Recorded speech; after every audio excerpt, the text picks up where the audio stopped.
You will always be a parasite living off your mother in your parents' house. As the eldest son, I will take over the management of the company. Get your things together and get out of here. You, living off your parents at your age, I can't believe it. Live a more independent life. After my father passed away, my brother and his wife yelled at me.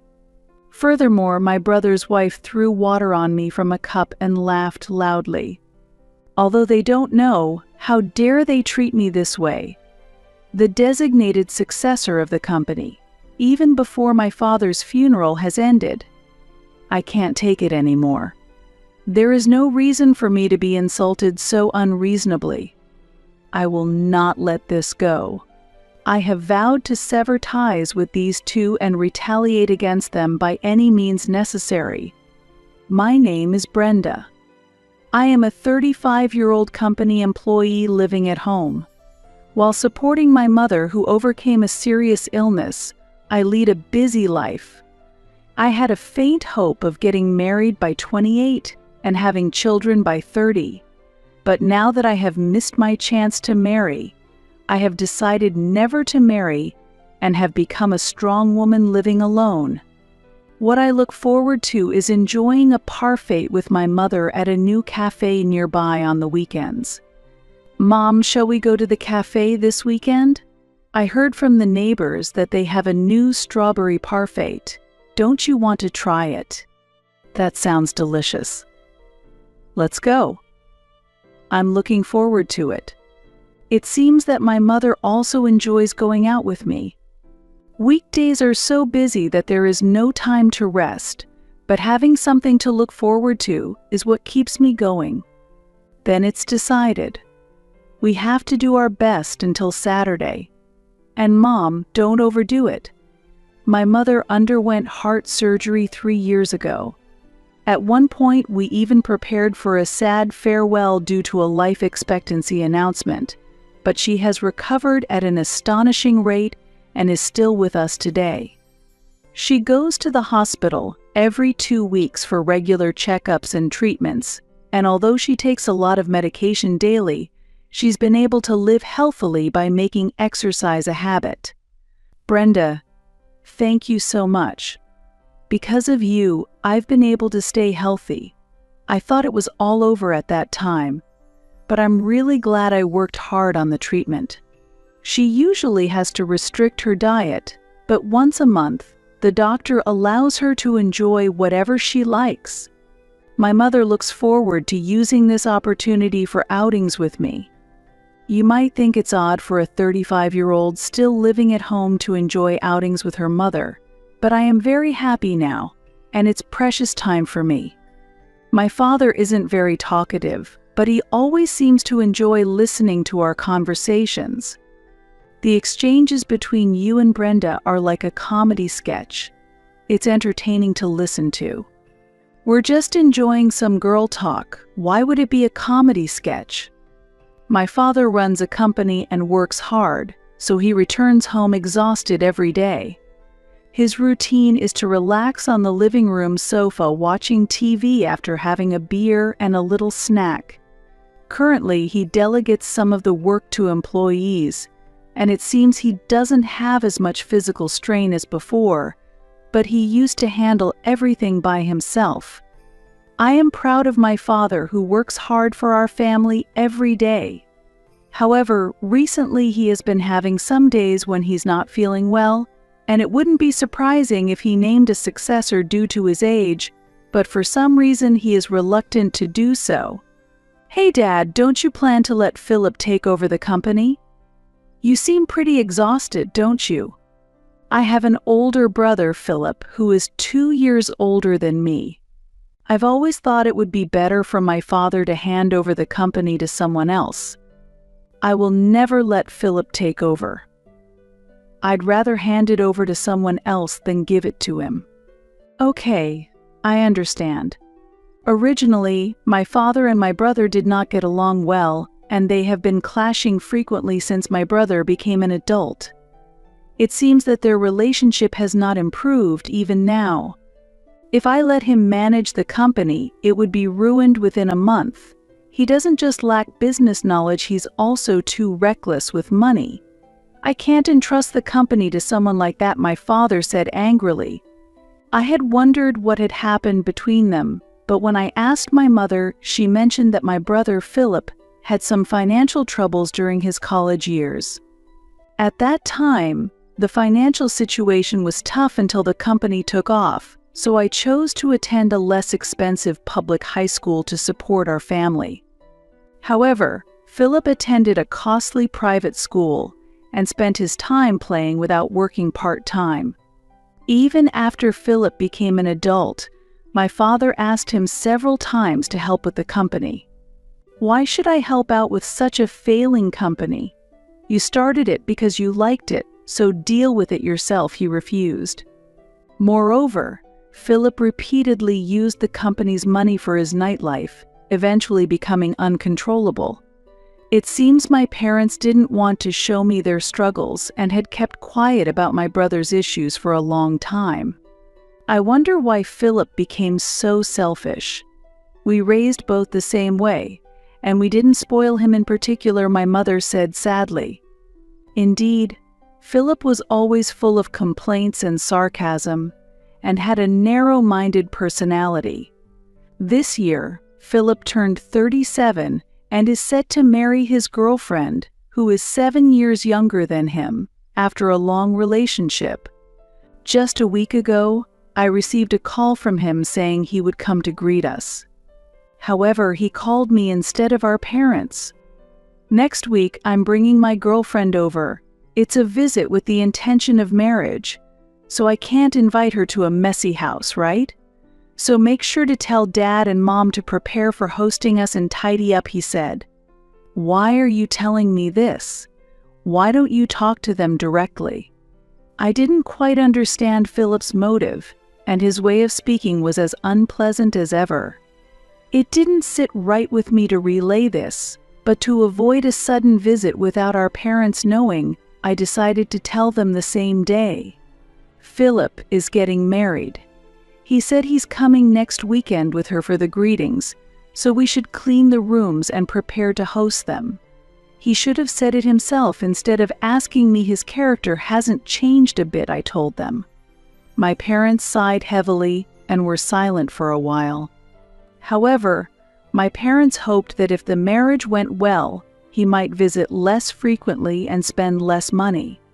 Let's make sure to handle this greeting properly, as if it were the last, my father said with determination. Then, the weekend arrived and my brother Philip brought his fiancée to our family home. It's been a while. Sorry I couldn't get in touch sooner. I think Brenda told you, but I'm getting married to my girlfriend. Nice to meet you. I'm Holly. Please remember me. Is this a greeting to someone she's meeting for the first time? Is she sane? Is she mocking us?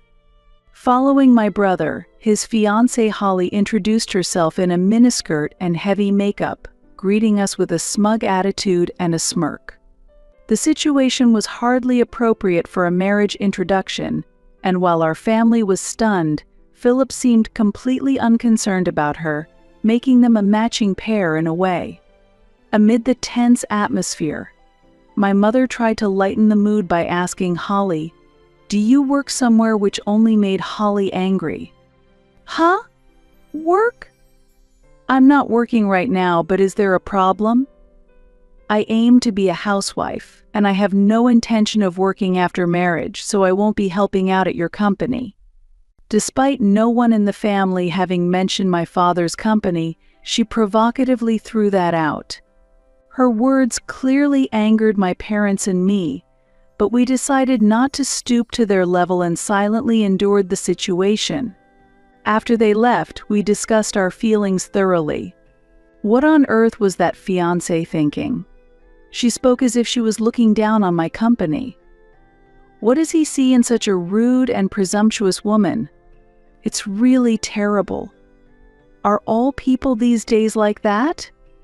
I'd rather not deal with her if possible. Of course not, Mom. Don't lump us together with her. That evening, the topic of my brother and his fiancée dominated our dinner conversation, and the three of us agreed to keep our distance from Philip and his future wife as much as possible. Later, Philip contacted us again. It seems that things are progressing smoothly towards the marriage, but they plan to register the marriage first and decide on the wedding ceremony later. Make sure to tell Dad and Mom to prepare a wedding gift early. You're a working adult, so I'm counting on you, my brother said, even pressing me for a wedding gift. To avoid any complaints later, I wrapped a gift amount larger than the usual rate and handed it directly to Philip. Later, I received a thank you call from his wife, Holly, but it was clear she was eating during the conversation. Thank you for the gift. I thought your father's company was about to go out of business, so I'm lucky to have received this gift money, she said. What do you mean by going out of business? My father's company has about 30 employees and is operating without any problems, I retorted, but Holly just laughed mockingly. Unsatisfied with her response, I hurriedly ended the call. Her disrespectful remarks, as if insulting my father, made me very sad. A month later, an unexpected event occurred in our family. I had taken a day off to accompany my mother to the hospital, but our rarely used home phone rang that morning. We were even considering canceling the landline service since we hardly used it anymore, so the sudden ring startled me. Hello, I answered, and it was an employee from my father's company on the line. The voice was very disturbed and trembling. Something terrible has happened. The president suddenly clutched his chest and collapsed. We've called an ambulance, and he's being transported to the hospital now. Could the family please head to the hospital we're about to tell you? My mother, who was preparing for her regular checkup, noticed me pale with the receiver in hand and immediately grasped the situation. Brenda, what happened? Is everything okay? Dad collapsed and has been taken to the hospital by ambulance. We need to hurry, Mom. We decided to take a taxi to the hospital we were directed to. On the way to the hospital, we were overwhelmed by anxiety but continued to pray for my father's safety. Upon arriving at the hospital and rushing to the reception, we mentioned my father's name and were immediately directed to the emergency department. Soon, a stern-faced nurse arrived and said, "Please come this way to the room." She led us to the hospital room. With trembling hands, I opened the door, and there lay my father, who had already passed away. As my mother and I stood in stunned silence, the doctor explained the situation at the time of transport. When the ambulance arrived, he was in cardiac arrest. We tried resuscitation to the best of our abilities, but he never regained consciousness, and unfortunately, this was the result. I'm very sorry. My father had suffered an acute myocardial infarction, and nothing more could have been done. The suddenness of it all made it difficult for us to accept reality, but seeing my father's peaceful face, I remembered how he had worked tirelessly for us every day, and it felt like he might finally be able to rest, which brought me a slight sense of relief. I had informed my brother about the situation on our way to the hospital. I'm at work and can't just leave like you can. It's probably nothing serious, so don't make such a big deal out of it, he responded coldly before abruptly hanging up. Even after I informed him of our father's death, his insensitive reply came, "I see." Well, that was just his time, I guess. It's better than him becoming an old burden. It was hard to believe he was part of the same family. I felt a deep contempt for my brother. While my mother and I were engulfed in sorrow, time did not stop for us, and we had to proceed with the funeral preparations. During this time, the thought of my father's company suddenly crossed my mind. What will happen to the company? There are employees depending on it, I murmured. Then, my mother pulled out a notebook. "This is a manual for managing the business that your father had been working on for a long time. If you're willing, Brenda, he wanted you to take over the company. What do you think?" The thick notebook she handed me was packed with information and know-how my father had gathered to develop the company. His presence was immense, and the hole in my heart would not be filled. However, once the funeral was over, I would have to face reality. "I'll do it, Mom. I'll try my best." There was no reason for me to refuse. Deep down, I had always felt that someday I might need to take over my father's business. In this state, the funeral was scheduled for the following day. At the funeral, my brother and his wife made an unbelievable statement. "Hey, Brenda, how long do you plan to mooch off our parents and live at home?" "What do you mean by that?" I couldn't understand why they would bring this up at such a time, or why it was necessary to discuss it now. Buoyed by their own fervor, they continued, "You're just a parasite living off Mom. As the eldest son, I will take over the management of the company. Pack your bags and get out of here. I can't believe you, living at home at your age, depending on your parents. Live a more independent life." His wife then threw water in my face from a glass and laughed loudly. I couldn't take it anymore. There was no reason for me to be insulted so unreasonably. I wouldn't let this go. I vowed to cut ties with these two and retaliate against them by any means necessary. "Fine. I'll leave this house." When I declared my decision to leave, they were unnaturally pleased.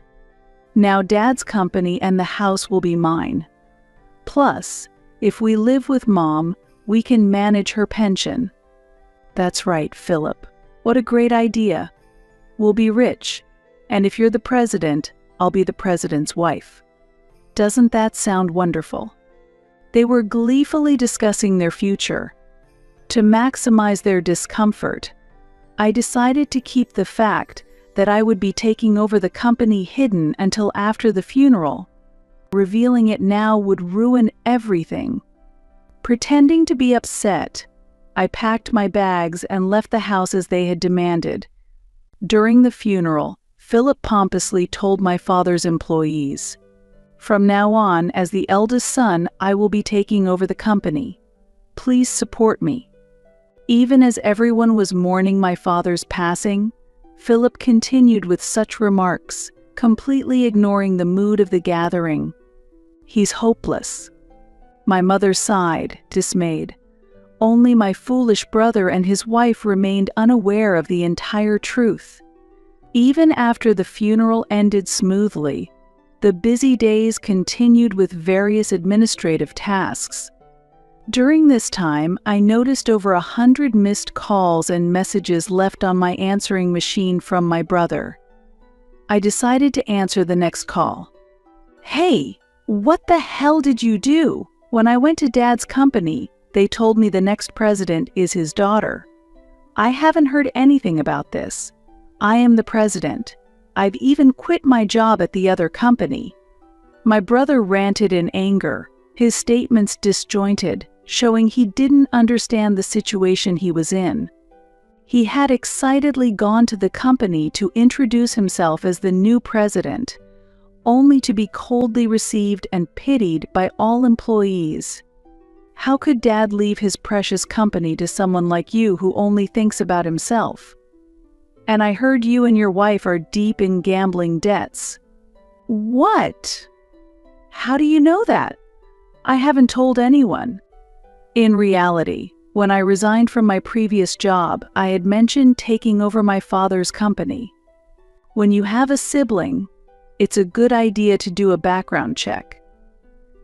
There's often trouble involving money, my former boss had advised me. At first, I didn't understand what he meant, but just to be safe, I investigated my brother and his wife, and the fact that they were swamped in gambling debts came to light. I had you and your wife investigated. How were you planning to repay those mounting debts? Were you planning to use the money Dad left behind? Was that why you wanted to kick me out and move back home? It's shockingly short-sighted. Why? How could this? It turned out that the debts, including those of his wife, had piled up to the point of no return. But I would never allow them to count on Dad's estate. Anyway, it's already decided that I will take over Dad's company. That was his last wish. The lawyer will soon confirm the will, but I don't think there will be a single penny left for you guys. What? That's a lie. Through the phone, I could sense my brother's panic, and I silently celebrated in my heart. Then the call was passed to my sister-in-law, who lashed out at me in anger. Listen here. Your brother is suffering, so as his sister, you should help him. To feel nothing, you have no heart. You're the worst. I could have retorted in kind, but it would have been a waste of time, so I chose to ignore her. Please pay back the debts you created yourselves. It's irrelevant to me and my mother, so please don't contact us again. Your remaining options are to work hard and pay off the debt or declare bankruptcy. Good luck. Goodbye. Wait a minute. Listen to me until the end. I could hear her screaming from the handset, but I hung up the phone. They would now be chased by debt repayment and likely live in poverty for the rest of their lives. It was a fitting consequence for relying on my father's money and not valuing family. If they suffered even a bit as a couple, it would serve them right. Subsequent messages were left on my answering machine a few times. Currently, my brother and his wife have started working at a new factory, but their marital strife continues daily, and it seems a divorce is imminent. I do not want them to interfere in any way as I work to grow the company, so I intend to completely cut ties with them. Thus, my plan for revenge was successfully completed with a sense of refreshing closure.